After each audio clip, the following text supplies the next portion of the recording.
দীর্ঘদিন বসে থাকার পর ফের ট্র্যাকে ফিরল দেশের প্রথম এসি ডাবল ডেকার ট্রেন, তবে মাত্র 17 দিনের জন্য। রবিবার সকাল 7:30টায় ধানবাদ থেকে ছেড়ে বেলা 12টা নাগাদ হাওড়া স্টেশনে পৌঁছয় ট্রেনটি। খুশি যাত্রীরা।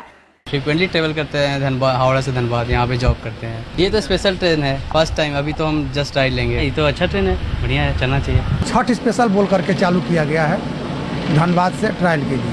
एकदम खूब अच्छी तरह से गाड़ी एकदम हवा के समान चल रही है।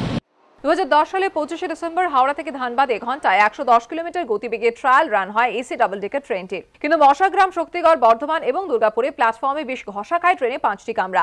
এই পরিস্থিতিতে হাওড়া থেকে বর্ধমান পর্যন্ত প্রায় সমস্ত স্টেশনের প্ল্যাটফর্মের ধার 4 থেকে 6 ইঞ্চি কেটে ফেলা হয়। পাশাপাশি শুধরে নেওয়া হয় কোচের নকশার কিছু ত্রুটি। শেষমেশ 2011 সালে 1 অক্টোবর হাওড়া থেকে চালু হয় দেশের প্রথম এসি ডাবল ডেকার ট্রেন। কিন্তু যাত্রী সংখ্যা আশানুরূপ না হয় বন্ধ হয়ে যায় গত বছরের 25 জানুয়ারি থেকে। ছট পুজো উপলক্ষে 1 বছর 9 মাস পর ফের ট্রেনটি চালানোর সিদ্ধান্ত নিয়েছে পূর্ব রেল সূত্র খবর। ওই সময় ওই রুটে প্রচুর মানুষ যাতায়াত করেন, তাই এই সিদ্ধান্ত।